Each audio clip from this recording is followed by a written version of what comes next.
हाय, मैं हूँ राज और आज मैं तुमसे एक ऐसा सवाल पूछने वाला हूँ जो तुम्हारी फाइनेंशियल लाइफ बदल सकता है। तुम्हारे पैसे का सबसे बड़ा दुश्मन कौन है? चलिए देखते हैं ये रिपोर्ट। चलो आज एक ऐसे सवाल की बात करते हैं जो किसी की भी फाइनेंशियल लाइफ को पूरी तरह से बदल सकता है। एक ऐसा सवाल जिसका जवाब जानना सच में बहुत जरूरी है। तो चलिए इसे समझने की कोशिश करते हैं। तो सवाल ये है कि आखिर हमारे पैसे का सबसे बड़ा दुश्मन है कौन? वो कौन सी चीज है जो हमारी मेहनत की कमाई को धीरे धीरे खत्म कर देती है? सोचिए जरा, क्या ये महंगाई है जो हमारी खरीदने की ताकत को कम करती जाती है? नहीं, ये वो नहीं है। अच्छा, तो फिर क्या वो शेयर बाजार है जहां रोज उतार चढ़ाव देखने को मिलते हैं? नहीं, वो भी नहीं। या फिर पूरी की पूरी इकोनॉमी? नहीं, जवाब इनमें से कुछ भी नहीं है। असली दुश्मन वो तो कहीं और ही छुपा है। सबसे बड़ा दुश्मन हम खुद हैं। हाँ, सुनने में थोड़ा अजीब लग सकता है लेकिन सच यही है। पैसा खोने की जो सबसे बड़ी वजहें हैं ना, वो बाहर नहीं बल्कि हमारे अंदर ही है, हमारे फैसलों में, हमारी आदतों में। और पता है, ये गलतियां अकेले अकेले काम नहीं करती, ये ना मिलकर एक ऐसा सिस्टम बना देती हैं जो चुपचाप हमारे पैसे को खाता रहता है और हमें भनक तक नहीं लगती। आइए इन 4 आम गलतियों को समझते हैं। पहली और सबसे कॉमन गलती है इंस्टेंट ग्रेटिफिकेशन, मतलब जो चाहिए वो अभी के अभी चाहिए, इंतजार तो करना ही नहीं है। दिमाग में तुरंत आवाज आती है, अरे सेल चल रही है, या ये ऑफर तो बस अभी के लिए है, खत्म हो जाएगा, और बस हम बिना सोचे समझे वो चीज खरीद लेते हैं। ये जो तुरंत खुशी मिलती है ना, इसकी एक आदत सी बन जाती है। और असलियत ये है कि यही छोटे छोटे बिना सोचे समझे लिए गए फैसले जब इकट्ठे होते हैं ना, तो समय के साथ एक बहुत बड़ा नुकसान बन जाते हैं।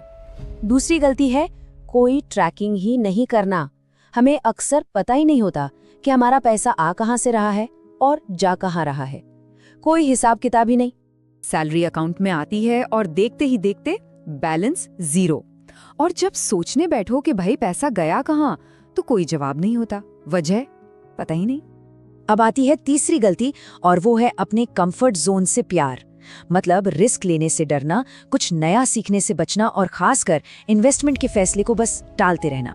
हमेशा एक ही बहाना, अरे कल से पक्का शुरू करूंगा, पर वो कल कभी आता ही नहीं और अच्छे अच्छे मौके हाथ से निकलते जाते हैं। और चौथी गलती, जो शायद सबसे ज्यादा खतरनाक है, वो है लाइफस्टाइल इन्फ्लेशन। इसका सीधा सा मतलब है कि जैसे जैसे हमारी इनकम बढ़ती है, हमारे खर्चे भी उसी स्पीड से बढ़ जाते हैं। जैसे ही तनख्वाह बढ़ी, फौरन फोन अपग्रेड हो गया, कपड़े महंगे आ गए, लाइफस्टाइल बेहतर हो गई, सब कुछ बढ़ गया सिवाय एक चीज के, सेविंग्स। वो बेचारी वही की वहीं रह जाती है और हम फाइनेंशियली कभी आगे बढ़ ही नहीं पाते। तो सवाल ये है कि अगर दुश्मन हम ही हैं, हमारी आदतें हैं, तो क्या हम इसे बदल नहीं सकते? बिल्कुल बदल सकते हैं, पर इसके लिए एक प्रॉपर सिस्टम चाहिए। तो चलिए अब उसी सिस्टम की बात करते हैं। ठीक है, तो इस सिस्टम के हैं 5 सिंपल स्टेप्स। पहला, मनी अवेयरनेस सिस्टम, मतलब अपने हर एक खर्चे पर नजर रखो। दूसरा, 24 घंटे का डिले रूल, कोई भी बड़ी खरीदारी करने से पहले 24 घंटे का ब्रेक लो, सोचो। तीसरा, और ये बहुत जरूरी है, पहले खुद को पे करना, मतलब सैलरी आते ही पहले सेव और इन्वेस्ट करो, खर्चे बाद में। चौथा, अपना माहौल बदलो, फाइनेंस से जुड़ा कंटेंट देखो, सुनो, पढ़ो। और पांचवा, ऑटोमेशन, अपने इन्वेस्टमेंट्स को ऑटोमेट कर दो ताकि दिमाग ही ना लगाना पड़े। लेकिन रुकिए, इन सभी टेक्निकल स्टेप्स से भी ज्यादा जरूरी एक चीज है। ये एक दिमागी बदलाव है जिसे हम कहते हैं आइडेंटिटी शिफ्ट। हमें ये सोचना छोड़ना होगा कि यार मुझसे ना पैसे मैनेज नहीं होते, और इसकी जगह एक नई पहचान बनानी होगी कि मैं एक डिसिप्लिन्ड इन्वेस्टर हूँ। क्योंकि देखिए, हम जो खुद को मानते हैं ना, हमारे एक्शन भी वैसे ही हो जाते हैं। जैसे ही पहचान बदलती है, फैसले अपने आप बदलने लगते हैं। तो इस पूरी कहानी का निचोड़ क्या है, असली खेल किस चीज का है, ये समझना सबसे जरूरी है।